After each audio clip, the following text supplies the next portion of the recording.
Okay, so guys, we're bringing you a world exclusive from Nerdy Cafe, and I'm sat with Tom and I forgot your names. That's really good. Brilliant. Dan, you did just tell me. With Tom and Dan, who are here at Nerdy Cafe, and I'm joined by my glamorous co-host Shane, of course. Hello. Who's wielding Sheila again today. I'm very sorry. Sheila. I don't think people know what Sheila Damn is. it, Sheila. Sheila's the rubbish mic that nobody likes. Yeah, I'm really sorry that you got. She's a classy broad, and you have to put it right in your mouth to be able to be heard. You almost have to, but yes, we are here at Nerdy Cafe, and thank you guys for joining us on the Shrewsbury Biscuit. You are so welcome. Thank you for having us. And this place is looking amazing. If you don't know what Nerdy Cafe is, it's a brand new cafe that's opening on Mardle, and it's not just a cafe. It's not just a cafe, right? So much more than just a cafe. It's not just a coffee shop. People are like, oh, there's another coffee shop in Shrewsbury. Not that the coffee shops around Shrewsbury don't do well. If you walk around on a Saturday, it's really hard to find a place in a coffee shop. But this place offers so much more, right? It does. So we're really super proud to be bringing Nerdy to Shrewsbury. So Nerdy is a board game cafe, and the normal response when I say board game cafe is like Monopoly, which is the sort of general Hey, response. nothing wrong with Monopoly, man. There is, that is a different argument for us to have in a minute. But what I will say is that that board gaming has come a long way. And the best analogy is to think about computer games. So we know that computer games since about 1980 have completely skyrocketed, and everything is now super lifelike and super, all absorbing and realistic, and it's not that hard of a leap to think that actually the same thing has happened in other creative areas, and one of that things is board games. Yeah, so you're not going to be able to wield Master Chief and Halo, but I've played some really intricate board games that's got we like Ankh-Morpork, don't we? Yeah, Good game. Yeah, and there's lots of it's almost political. There's lots of politics in the dynamics of the game's quite what's the word? Sophisticated. Yeah, absolutely. Very but sophisticated. At the same time, board games are now more accessible than ever as well. So there are games literally for everybody, and that's kind of the whole ethos of Nerdy. Is that we start off as children, and if you guys have a 4-year-old, I believe. Yeah, I've got a 4-year-old. Yeah, so and having kids, and kids love playing, right? Kids think playing is the best thing in the world, and they want to play with you all the time, and playing is the best thing. And when we grow up, we kind of forget that playing is super cool. And even when we have kids, we still kind of think, yeah, they're playing. And then you're like, but I'm doing like the washing up and stuff. And then you realize quite quickly that actually that's a lot of fun. That's really cool. And actually that playing's really good. And then you start playing again, and then you remember what it's like to play. It's like on Step Brothers when he's like, I lost my dinosaur. Yeah, basically. I lost how to do the dinosaur. Yeah. Like. So you need to, when people remember that they can play, and they remember how fun playing is, and they get over the idea that I'm a grown-up, I shouldn't play. Suddenly something happens in them, and you see it, and they just go, oh, this is amazing. And then they just get this real, sense of excitement and joy and wonder. And that's basically what the whole Nerdy thing is about. It's about getting people to come in and play. It's not a prerequisite. You haven't got to play when you come here. It's actively encouraged, but you can just come in for coffee and enjoy the space. But you will absolutely see lots of people enjoying themselves playing games. And if you don't want to get involved with that, that's cool. But I don't think that will be the case. It's good to be in the environment. I mean, I remember for Thor's game, we got invited to the Geek House with Joel Smith. Big shout out to Joel Smith, big supporter of the show. Legend. And we were sat in Weatherspoons, and we were playing board games. I can't remember what you guys were playing, but you were playing something really Magic the Gathering. Was it Magic? You play Magic? And there was these two. I'm not going to say yobs. Chaps.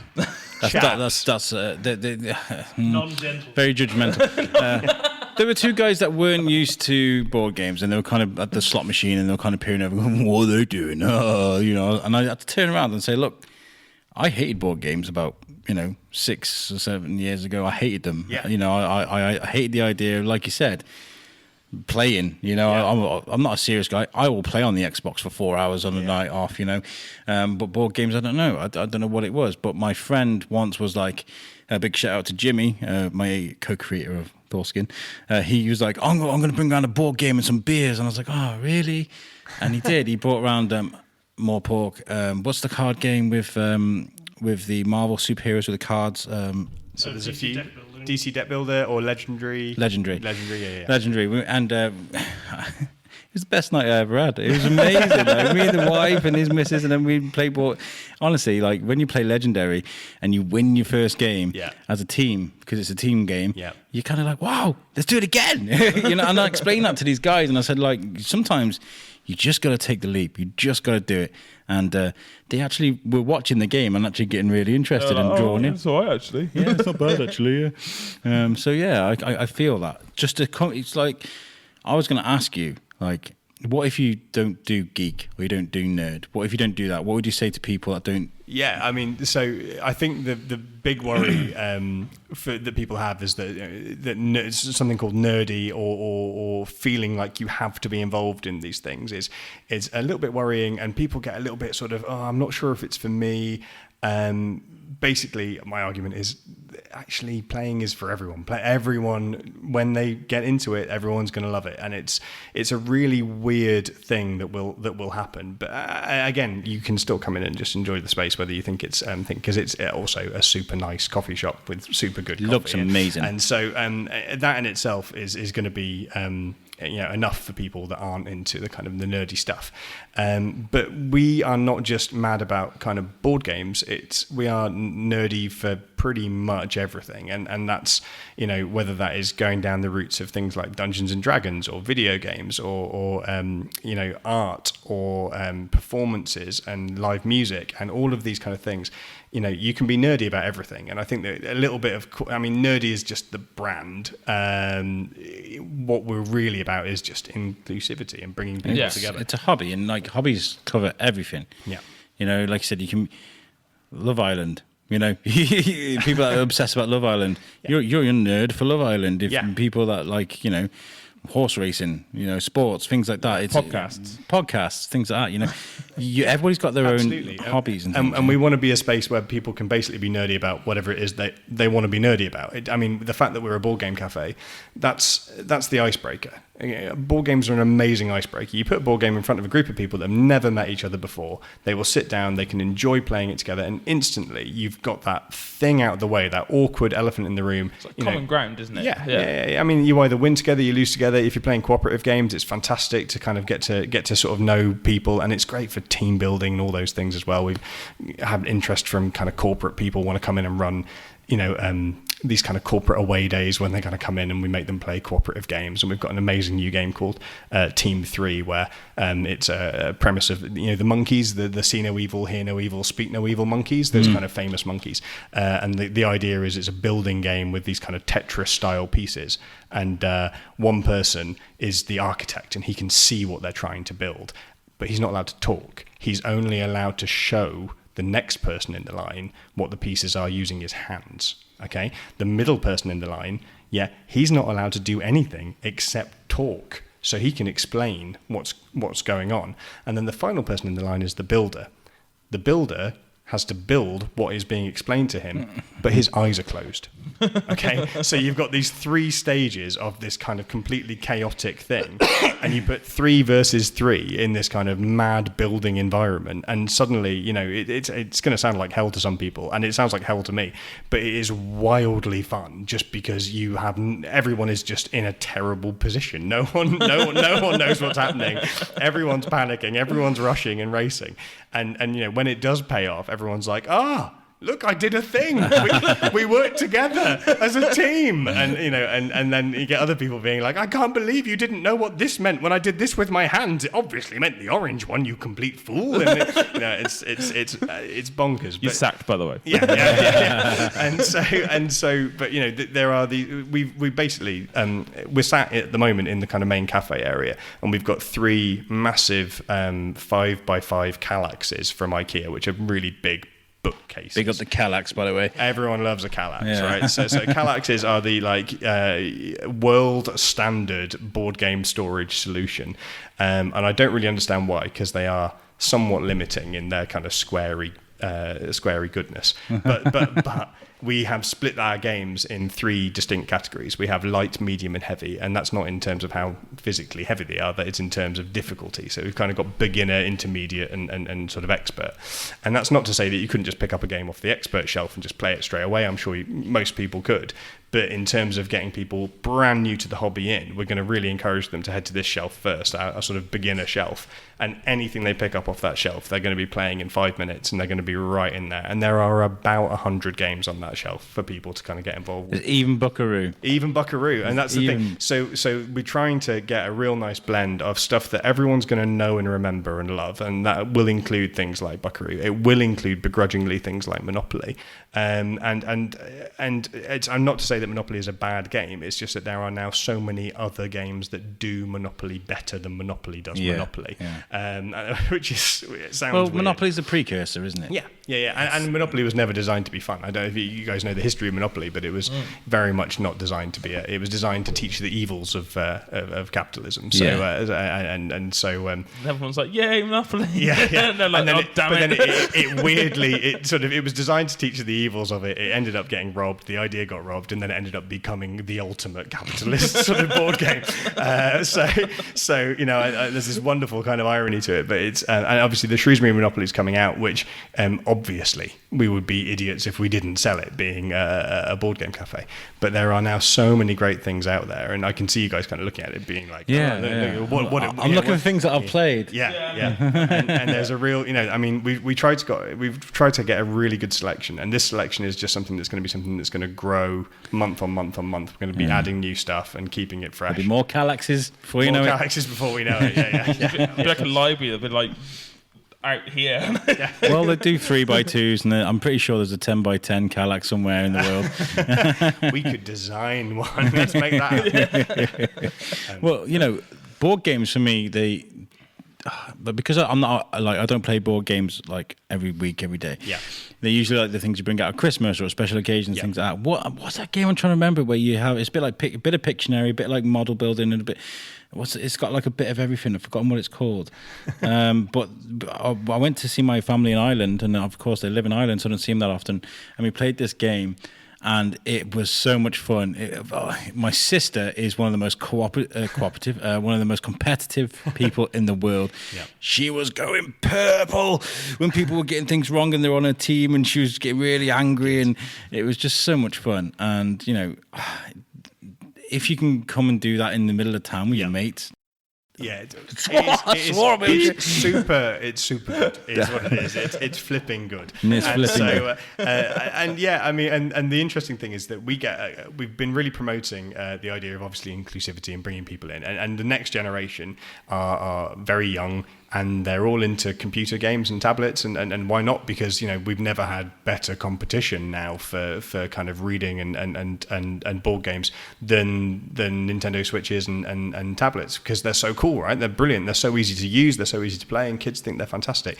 And a lot of the time when I suggest to parents, we should maybe play some board games, we can come around, we can bring some board games, they'll say, oh no, I can't play board games with my children because they really hate losing. They get really upset when they lose. Good. And so without sounding too preachy, I would say you need to play more games. Basically, so if children get upset when they're playing or losing, they need to play more games and realise that playing games is actually just about fun rather than winning or losing. It's one of the first things I always say to my kids whenever they lose games, and especially my little boy. He's only 3, and he gets really angry if he doesn't get his own way and if he doesn't win, and I'm just like, you have to try harder then, won't you? But there's a really interesting psychology attached to it though, because actually being upset when you lose something like Snakes and Ladders or a game that is primarily dice based is actually perfectly natural because it's unfair. It's a dice game. So there have been studies that have shown that those games, Snakes and Ladders especially, and basically games that are just what we call roll and move games, are actually damaging. They're not really good for development in the same way that modern board games are. And this is not to say that if you're playing Snakes and Ladders with your children, you're damaging them. But how dare you? But what I am saying is that there are very few benefits to playing Snakes and Ladders, apart from teaching children that ultimately, if you're playing a luck-based game, anyone can win, and life is hard. That's essentially what you're teaching. Yeah. And so there are these incredible games now made by a company called Haber, which are these kind of beautiful yellow box games. They're a German company, and they're really, really focused on taking that luck away and putting strategy in the hands of children. And when we look at modern board games in the sense of the games that you can buy in normal toy shops, they're really offensive in terms of how they expect children to behave. So most board games now that get released, and you see adverts for them on children's TV, are about things like poo. I was going to say, what's with all the poo toys, man? What's going on with that? Lots of poo toys. And you guys got kids. It's a massive insult to our children's intelligence. Our children they are clever. They have brains in their heads. They can think for themselves. My 6-year-old can flat out beat me at Connect 4. But that's it. Yeah. I mean, having met you, Shane, that doesn't surprise me. But but no, that is unbelievable. Sticking up on Phil Gillam from last week. That's what it is. Yeah. And but there is this real sense of our children are stupid, and we need to do games where they kind of are just doing something very simple and touching a button, and then something happens, and isn't it funny? There's a poo, and it's like, why is that a thing? Why is that a game? And there are so many games out there now that are promoting dexterity and thinking and strategy, and why not promote that? Yeah, I couldn't agree with you more, actually. And I was one of these, my wife was like, what about this? I was like, no, I don't like these poo games, but there is a game I bought for Timmy because I thought it'd be fun. It was the game where you pull, it's called Pull My Finger, and it's got a monkey and he's got a bum and you pull his finger, and the more you pull his finger, you get, you spin the thing, it goes like you pull his finger 3 times and you'll have a go round and his bum blows up, and then eventually it goes and you lose. And we played that at Christmas, and I bought this because I didn't want to buy it, but it was like he really wanted it. We had so much fun. Similarly, we bought one that was doggy doo doo or something. Yeah, and it was you feed it some food. But why is that a thing now? It's and that's the Play-Doh one, right? The doggy doo. Yeah. I know it because my children say, "Can we have this?" And we're like, no. dude, all right, dudes, we have 300 board games, and there are none that I know of that actively involve poo. But I know there is a couple, but they involve poo in a slightly different way, So yeah, Cards Against Humanity. Yeah. That's something that I will say actually as well, is that a lot of people's interaction with modern board gaming has been Cards Against Humanity. That's been one of the things that people have kind of done, and there are so many versions of that kind of thing out there now. Now that's something that obviously we will have evenings here. Sort of after hours, that we will be more than happy for people to play Cards Against Humanity. It won't be on our shelves, but it will be behind the bar. But with us being a fully inclusive place for families, we don't want to have a gang of guys, very loudly being very sweary. We have to think about that environment, and I think that I don't want people to worry that they're going to be coming into an environment that's going to be very loud and sweary. It will be a policed environment. People will enjoy themselves, but there will be absolutely strict rules. There's a time and a place for that. You could have a Cards Against Humanity tournament in the evening when the kids aren't about, and that's the best thing, is because you facilitated this place, because we just had a walk around and you've got lots of space here, lots of space. We went upstairs and you've got loads of tables for your RPG tabletop games. There's a space there that looks empty that you can kind of hire out, I suppose. So what would you say to people that would want to hire that space out? Great. So we have upstairs at the moment, there are 5, there's space for 5 permanently set up 6 foot by 4 foot wargaming tables. So that's bringing in things like Warhammer and a game called Infinity that's very popular in Shrewsbury. Keep it down. And there's a dog in here. And there's all so that's kind of the back end of that room. And then upstairs we've got a really large space that we are going to be hiring out for public use. And we're closed on Tuesdays at the moment, or we're going to be closed on Tuesdays. We're going to be closed on Sunday evenings. We're going to be closed early on a Wednesday, and we're not going to be opening until kind of 11 o'clock in the morning most days. So if people want to use it for things like yoga or basically if you've got a group in Shrewsbury, you want to come and use a space, when we're open, when we're not open, and you want to use that space for basically whatever it is that you want to use it for, whatever you're nerdy for, or even if it's just, we are happy to let you guys come and use it, obviously for a fee, but we are very, very reasonable, and we're going to, but we are going to be promoting that a little bit more as we get closer to opening. But it's good to have that in town because it's a town so condensed, isn't it? It's very rare you get a space where you can just be like, so for like 20 quid, I can hire that and I can do a yoga class, or we can do like I know you teach guitar and stuff, don't you? Yeah, that's right. So at the moment we're running a rock school from here on a Tuesday afternoon, and it's great because we can be as loud as we like. We've got a pub next door to us. They don't mind, and we've got an empty space that side. So it's we have that luxury, and we've got these incredible ceiling speakers through the building, and so when people come and they want to use the space for things like parties and that kind of thing, they can plug in, they can use our sound system, and they've got a really lovely, great setup already there. It's funny you should mention parties. It's like, are you going to be doing like birthday parties and stuff here? So one of the big things that people have asked for is children's parties, and children are now looking for that kind of unique birthday party, aren't they? That other kids haven't done. They want to. So there's the brilliant Climbing the Walls in Shrewsbury, which if you've not been to, I can't recommend enough. It's fantastic. And there's lots of other really great places that do really good parties. And we will do very much the same thing here, where we'll have a party leader, and they'll be acting, as they'll be running games and teaching games to people. And it's different for different people because some kids will be mad on Pokemon, so we'll run Pokemon parties for people that want to come and play the Pokemon card game. Fantastic idea. Well, people love, basically we want to tailor the experience for different people, and obviously it all comes with costs, and it all kind of comes with private hire essentially, and for different events.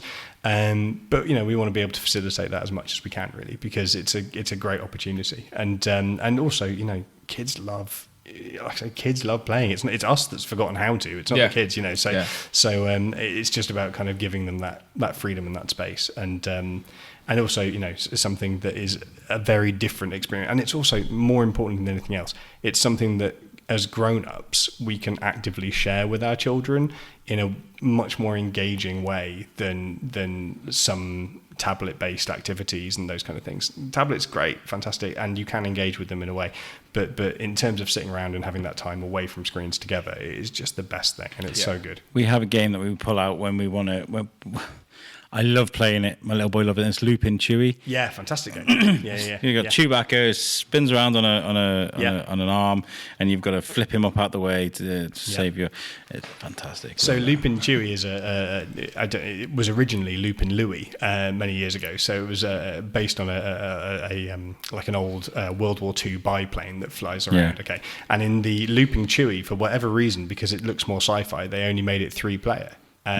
Whereas the original was 4-player, but for some reason they were like, let's make it 3-player because it looks more sci-fi. I'm like, but you've just like eliminated it. You've taken like a quarter of the fun from this game. Like how? So that's when the middle child just gets pushed out. You don't talk about that middle child. That's where I say to the wife, you thought Spock was in Star Wars. Off you go. Right, guys, let's rewind right to the very beginning. Okay. Why have you done this? Why? Where did it begin? Where was the idea? Okay, so Dan is probably good to talk about this because you had a game shop.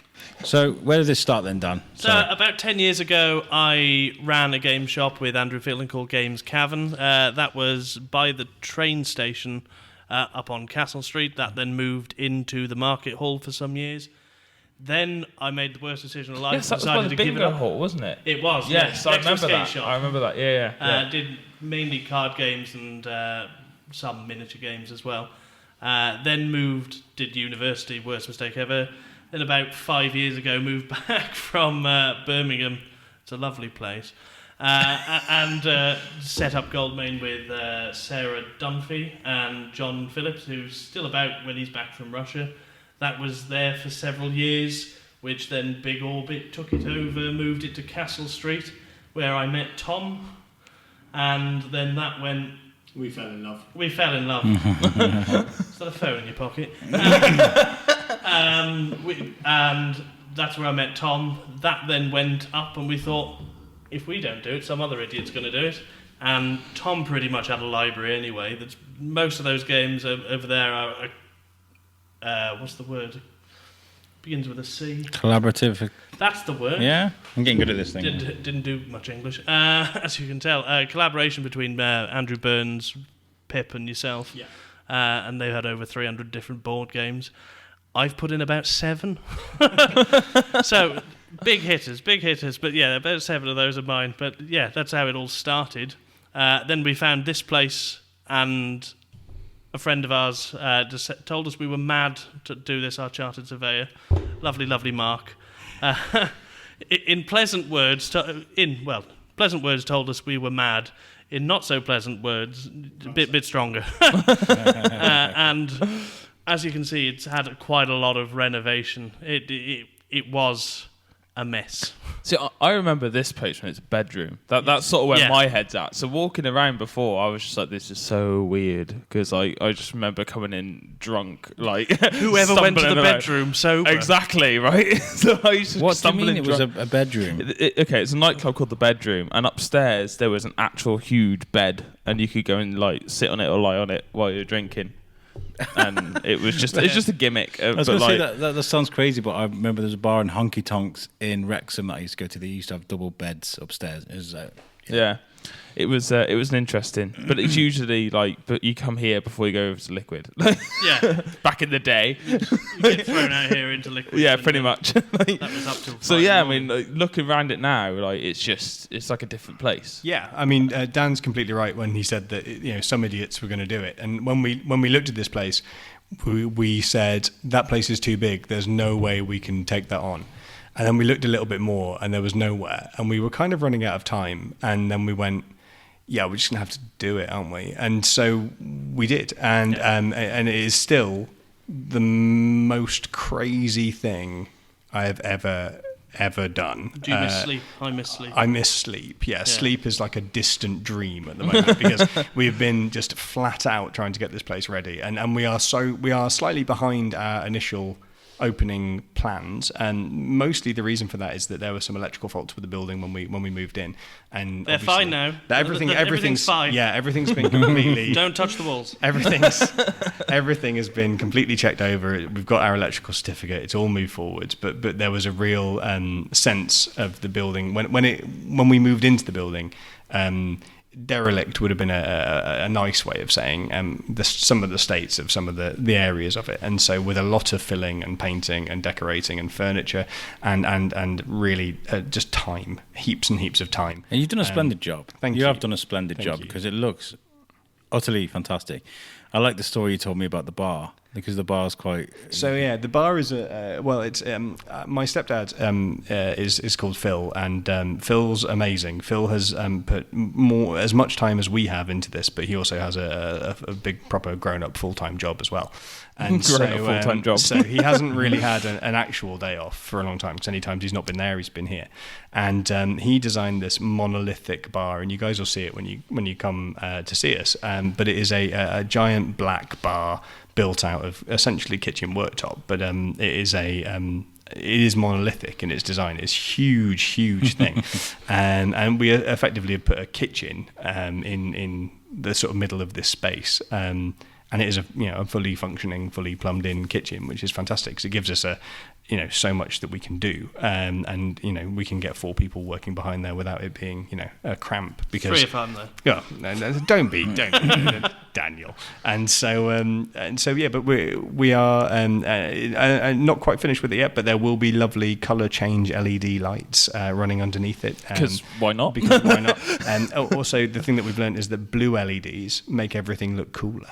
In terms of people seem to think that look, we've got some stairs with blue LEDs in, and there is one missing. That is a bother. But there is a real for some reason there's this odd sort of, again, psychology of things where people see blue LEDs and go, the future. I don't know why that is, but yeah, people love them. So although we have just found out that there is a remote with our LEDs, so we can have them any colour that we like.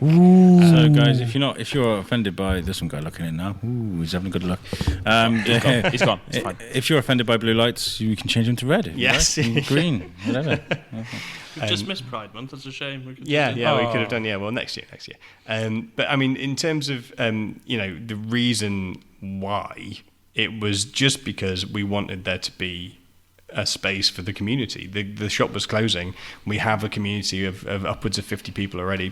Pit Bailey, local celebrity Pit Bailey, and I run a board game night at another coffee shop called Palmer's. It's moving to here. So we have a community. So we have the existing community from Big Orbit, which has about upwards of 50 people that would kind of regularly use the shop, and they suddenly had nowhere to play. And they still haven't got anywhere to play because we're not open yet. But they, Kitchen and the Harvester. Yeah, basically they've been kind of finding places to go, and these are primarily card gamers that the Big Orbit community was, and that was games like Magic the Gathering, a game called Card Fight Vanguard, which is very popular. And the Pokemon card game and Yu-Gi-Oh! And all those things. So these are all regular players of these games. Suddenly had nowhere to go, and we were like, well, we need to do something for these guys. We need to make sure they have somewhere. And initially it was like, yeah, we'll just get a little shop, and we'll try maybe do the board game cafe thing. And then when we saw this space, it just basically was, the decision was, right, we need to go all out if we're doing this, and we need to not just go teenage bedroom board game shop, which is what a lot of board game shops feel like. We need to go full Shrewsbury, and that's the word I keep using with it. Like, we need to go full Shrewsbury on it. So, and what I mean by that is that you need to kind of be able to walk in here, and it could be like any other really good, nice place in Shrewsbury, not just any, And so Shrewsbury has this, I think probably, and one of the things I love about Shrewsbury is that it's got a very high expectation level. I think that as customers have a very high expectation level, and they they are spoilt for choice. We've got 70 coffee places that serve coffee within the River Loop. That's a lot of places that you can choose to go and go. And like I said, on a Saturday afternoon, you're walking around, and sometimes you can't get in a place. No. And so, I mean, we are obviously, we're hopeful that people will come and choose us. I mean, we're a massive place, and we've hopefully got room to people. But obviously, there's loads of places to go. So and there's loads of great places to go as well. That is the most difficult thing about setting up a coffee shop, is that you need to have something different. And I don't think that a coffee shop on its own, unless it's very, very good, can survive just as a coffee shop now. Not in the long term. And I think that the same with a board game shop. I don't think a board game shop on its own can survive on the high street in the long term. I think you need to be moving towards these social spaces that you create a hybrid. Yeah, kind of. I mean, but I cannot take credit for creating board game cafes. They've been a thing for a long time. Yeah. The big thing was Canada. They came up with snakes and lattes, and that's really big over in Canada. And then in this country, there are upwards of 60 board game cafes around the country. There used to be another one, didn't there, in the mall? I'm pretty sure they did. So that was us. So Big Orbit was over there. It was never a cafe, but it was it looked like one, I suppose, because there was an awful lot of tables and chairs in there, and there was a drinks machine, but it never, I served coffee out of it. So I had the dreams then of doing a board game cafe, and I bought, those kind of coffee filter coffee things, and I just had one of those, and like tried to serve coffee to people, and most people were like, no, it's okay, I don't want coffee. I just want a can of Monster, basically, and I was like, but coffee. It's really good. And I feel that for some of my customers here that'll still be the case. It'll be like, nah, just stop talking about coffee, Tom. Give me the Monster. Do you know what? I actually remember that place because just before I moved to Shrewsbury, I knew I was moving here, and Thorskin was going, and it was a thing, and I popped in there, and I was like, I've got a podcast. And you were like, I'm pretty sure you told me you were closing down soon. I'm pretty sure you... It may not have been me. It may have been... That would probably be me. Yeah. Because at that point, it was probably Goldmain, and it was, unfortunately, being a CIC, we'd ran out of funding at that point, because we got a bit of a failure of our own success, really, purely because we went over the tax threshold, the VAT threshold, hadn't realised, and then had this massive VAT bill that needed to be paid. Gosh. And unfortunately, we just didn't have the funds to pay it. That's when Big Orbit took over. So at that point, what's that? We've planned for that, though, haven't we, Dan? We have planned that. Yeah, I am the maths and Tom's the aesthetician, whatever it is. Aesthetician. He's in charge of aesthetics. I'm the one that makes it look nice. Yeah, and I'm the one that says no. Yes.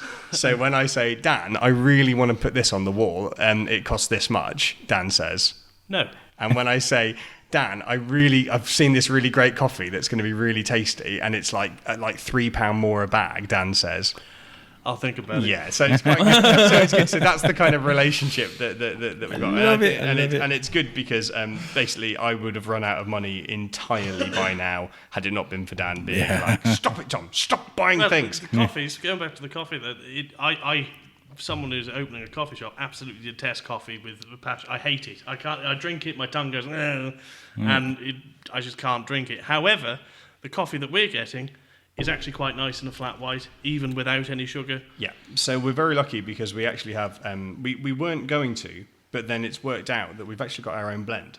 So our own roasted blend, it's actually roasted in the northeast. A lot of people say, go local. No, go to the best. That's basically in some things, lots of things we are going local, and obviously lots of things Shrewsbury based. Our cakes, Shrewsbury based, all that kind of thing, fantastic.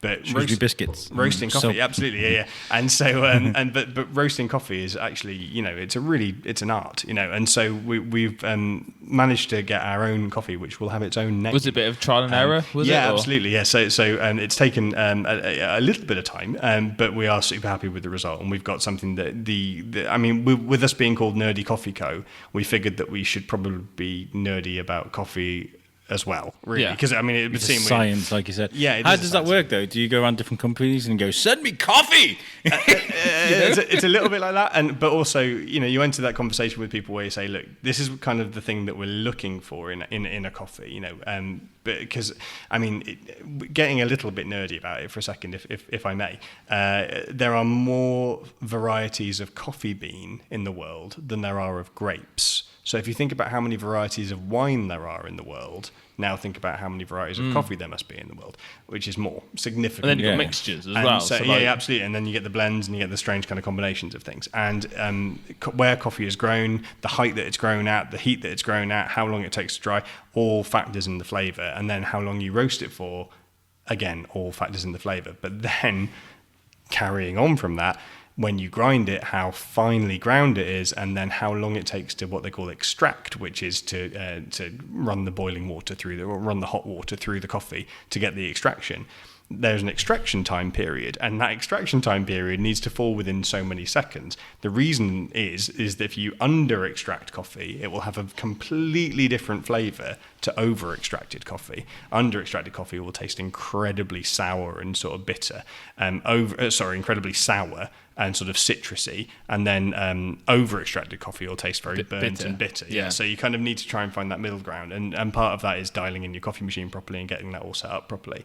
But a lot of places that get into coffee, and a lot of people that go, I can start a coffee shop, they do, and then they go, why is everyone complaining about our coffee? We've got really great coffee. We've got really expensive, we've bought in these great beans and we've ground them properly, but they haven't, worked out how to get the best flavor profile from their coffee. So you get a lot of these independent places that kind of go, yeah, try our coffee, and it'll taste really bad. Or there'll be massive variance between one coffee one day and one coffee the next because they are extracting it at completely different times. This is absolutely great. It sounds great, but all you've just done is put your coffee on a pedestal, and everybody's going to be That guy from Nerdy says he's got the best coffee in town. Now we're going to have to. Yeah, do you know what though? Like I'm excited to be able to share it with people purely because I drink a bit of coffee myself, and as you'd imagine, and have opened a coffee shop previously in town over at Palmer's, which is just kind of around the corner from here, and their coffee is amazing, and I will and I think their coffee is some of the best in town, and I will now take the Daz doorstep challenge with this coffee. I'm really confident that we're going to have some really impressive coffee. Well, I'm a bit of a coffee connoisseur. Very good. His wife's Colombian. My wife is from Colombia. Oh wow! Okay, so I like to wind her up, to be honest, because I think Italians make the best coffee, in all honesty. Okay. And so I'm like, there's Italian coffee tonight. It's really good. And she's like, I'm going to beat you to death. So, I've got a cousin. Well, we are. So our blend is actually, unfortunately, not Italian. Our blend is a Brazilian Guatemalan blend, but it's it's a very, very.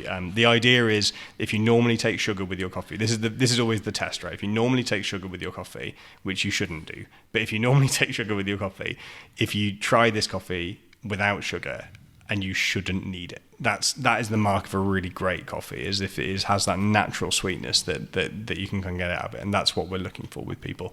A lot of these kind of what they call third generation coffee shops, which are kind of these where we're at now with these kind of hipstery coffee shops around the place, is that they actually refuse to even give out sugar. They have it like behind the bar. They don't have it on tables. We will have sugar for people. That's fine.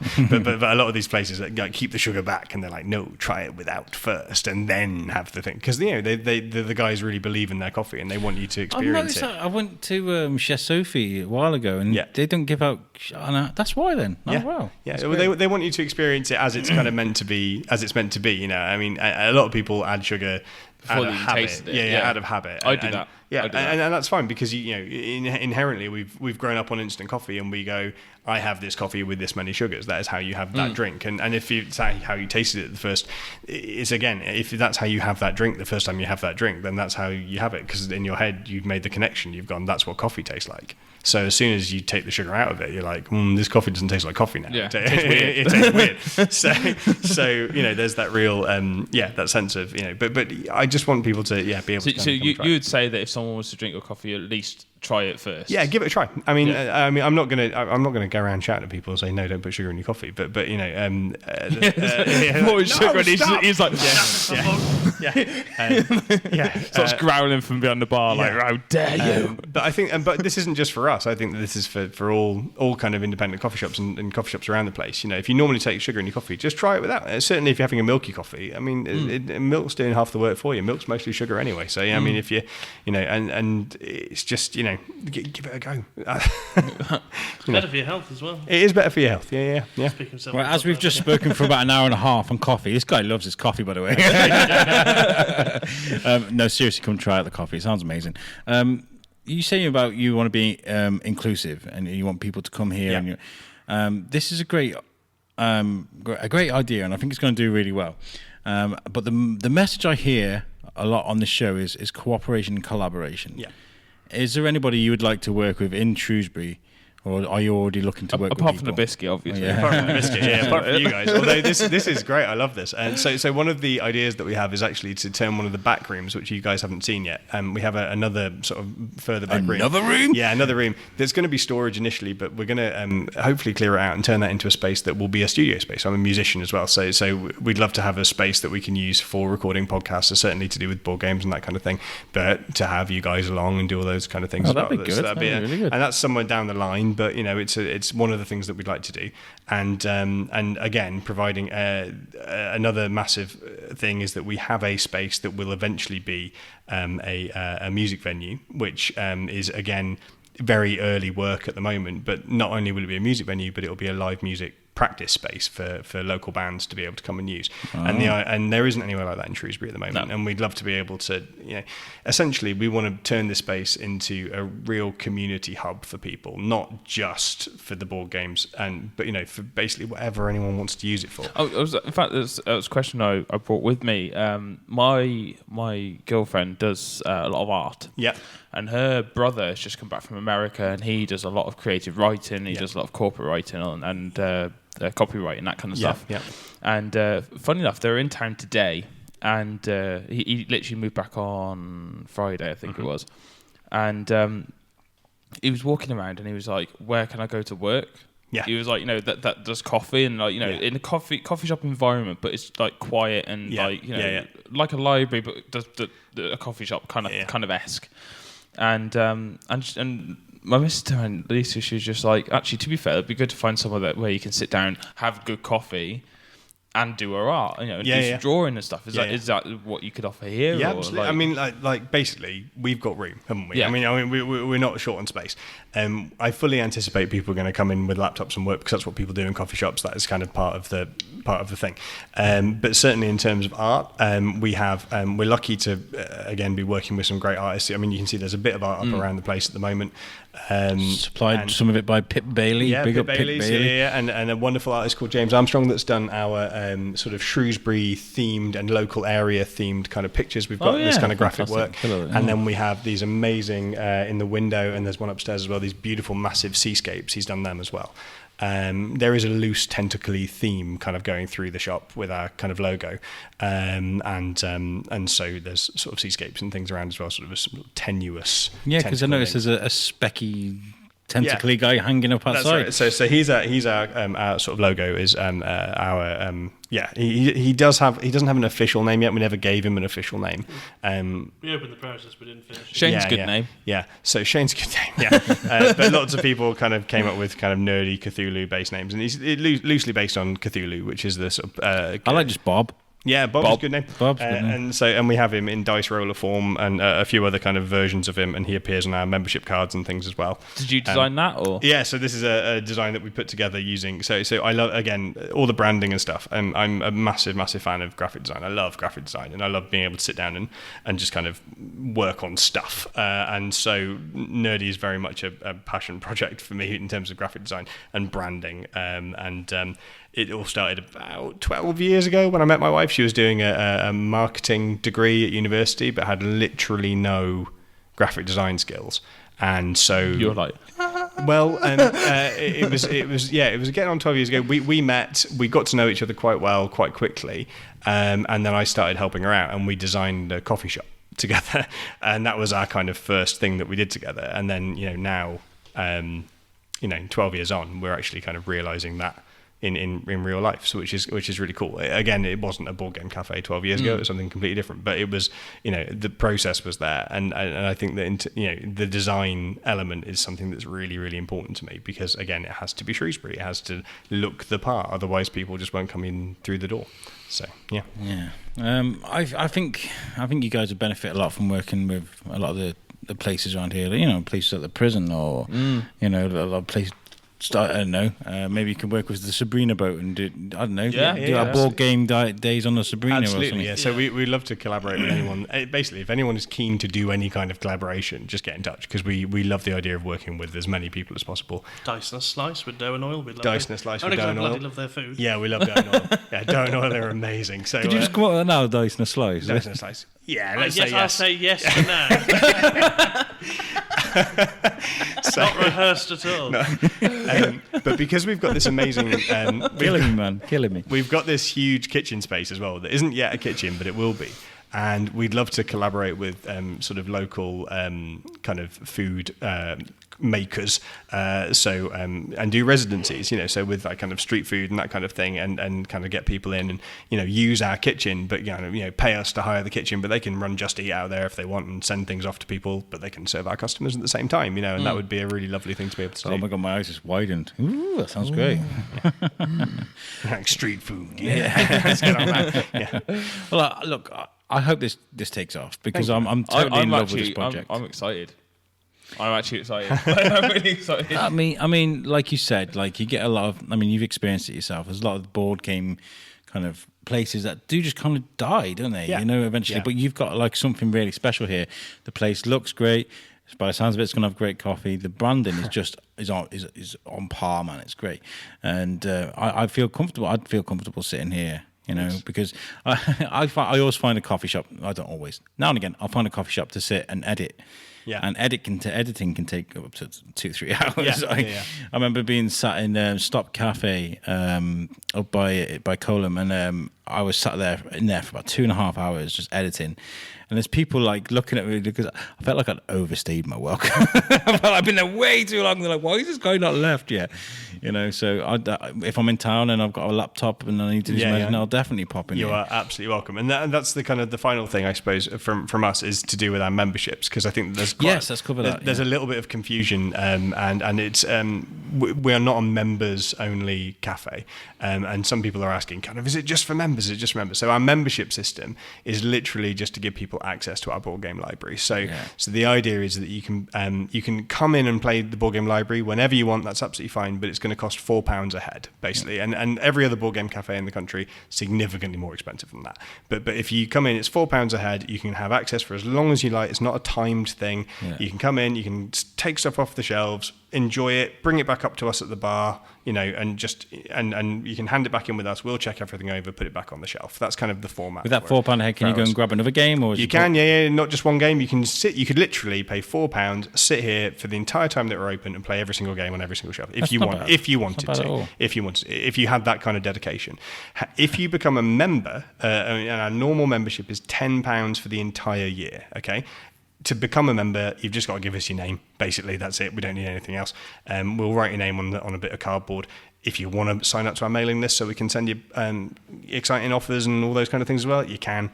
Don't need to. Not a requirement. And so that will knock that membership down to that will knock that fee down to £2 a time, not £4 a time. Okay, so you're basically half price. So if you're going to use it more than once or twice, it's worth being a member, right? Pay a tenner. It's tenner for the year, isn't it, right? If you're a family, that's the next thing, is if you're a family and you have the normal £10 membership as well, we, Pip and I run something called the board meeting, which is our board game night. That's going to be every other Thursday. And that will be free play. So you won't have to pay for the tables at all. As long as you're coming in buying a drink, you can come sit down and play it, and there'll be like 50 people plus in playing very, very regularly every 2 weeks. Good concept. And it just gives you access to that, and that's all with your £10 membership. If you become a family member, that is £25 for the year, but that lets you basically come in. And our bracket is 13 years old. So if you kind of have kids that are under 13 and you've got a load of them, they're going to be always free to come and play anyway. But that gives you access to the board meeting every other Thursday, but also our Sunday family board game events. And on Sundays, we are going to be open from 11 till 5, and all day will be family board gaming. So the idea is to bring young people in. My 8-year-old is super excited. He's going to be staff. He's going to be he's going to be teaching people how to play games. He can't wait to get people in. And has loads of games that he wants to show people. And the focus is on getting kids together and playing games and getting their adults to play with them. And that's what our Sundays are going to look like. And having a family membership, again, makes that a free thing. So if you're looking for a day out on a Sunday, you pay 25 quid for the year. It's just if you go into a coffee shop anyway, you might as well come to one with something on for kids, because we all know what it's like going into a coffee shop with kids in the first place. You might as well go to... I'm assuming that the family one will also cover if, like, for example, if me and Al got family tickets, we could then just come on like a Tuesday night or something. Absolutely, yeah. So family membership has all the benefits of the normal membership. It's all exactly the same, with the exception that you're on a Sunday, you can come and you can be involved in that event for free. The reason that we want to keep it as a separate thing for that particular event is that we think that families are going to really use it a lot, and we hope that they're going to really use it a lot. So it sits at 25 for the year, and that's, again, it's still cheap. And then cheap. Our final membership, which is my the one for our customers that are going to be in all the time, and it's what we call our premium membership. It's £120 for the year, and the reason it's £120 for the year is that you can free play whenever you want. So you can basically come in, grab games whenever you want, bring your own games in, play whenever you want, which you can do from any membership. You can come and have access to our wargaming tables, again, free whenever you want. And you get 10% off at the coffee bar, so all your food and drink, 10% off. You also get 10% off any pre-orders of the new stuff that you want. So any kind of new releases that are coming out, if you're into your board games, you're into your card games, some of our card gamers spend £500 plus every release. So that 10% off, over the year is, suddenly they've made it back straight away in the first kind of 2-3 months. It's well worth it for our regular players and people that are going to be here more than once or twice a week. Or even if you just want to support the store. Yeah, absolutely. And it's, 120 quid is it's a big ask. But I mean, look at Netflix. Netflix is like, what was it, like £9 a month? It's gone up now, isn't it? I thought it was like 12 quid. It's 12, 14 quid. Like that's ridiculous, and that's a library of movies. What you're getting for £10 a month, as essentially £10 a month. Is a whole library of games. It's the same as Netflix. So if you like your board games, it's very fair, I think, and I think it's a very good idea. I think it's really fair, and I think it'll do really well. I hope it does really well. Thank you. And you've got our support, man. Thank you. Whenever if you would like to use the biscuit as a voice, if you've got something planned, you've got like an event coming up, give us a shout. We'll get you on. Thank you. Definitely. We're always here to help. And social media as well. If you want things pushed on social media, if you just ping us. But again, your social media is on par. You've got a really good style. So our social media has been we're going to hit 2,000 today potentially. But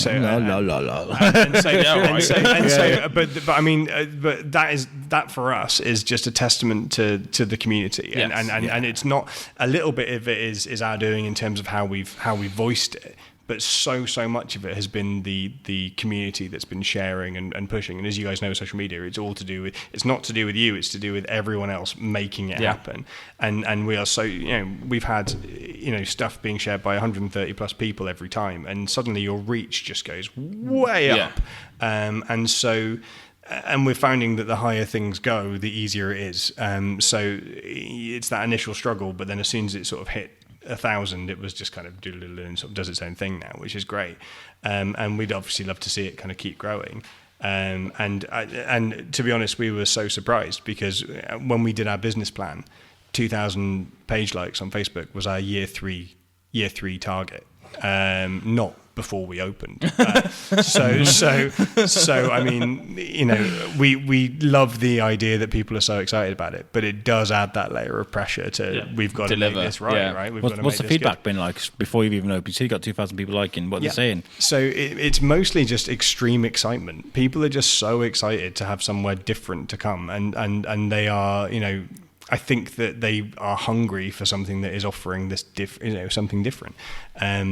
It seems that, we in some groups there's been a little bit, another coffee shop, but most places have been super hyped for it. So we're just trying to kind of maintain that hype. And I didn't think we were going to be able to. Certainly when there were the problems with the electrics and everything sort of slowed us down. We were like, oh no, that's it. Yeah. And one day I just ran out of stuff to post, so I found a carrot that looked a little bit like our logo, and I posted a picture of that. And I was like, this is really scraping the barrel now from a social media point of view.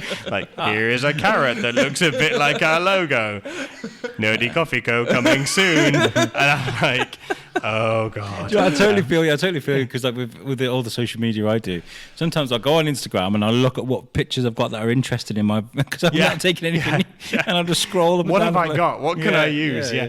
But now that obviously everything's coming on and we're having deliveries all the time and things are moving forward, suddenly it's much easier. And because we've been able to announce an opening date of the 3rd of August, that has made us, again, that's really driven it. Because, what day is the 3rd of August? So Saturday the 3rd of August is our opening date, and we're going to be open at 11 till 11 on that Saturday. Can we come? You can absolutely come. You are so welcome to come. I'll bring I don't know if I'll bring the Tascam and we'll interview people. That would be amazing. What's the coffee like? Yeah. You can dress up as the Daz man. Yeah. I'll dress. No, I won't. No. It's first day. First day. Yeah. I'm actually on a work to do that the night before, so I might be very quiet.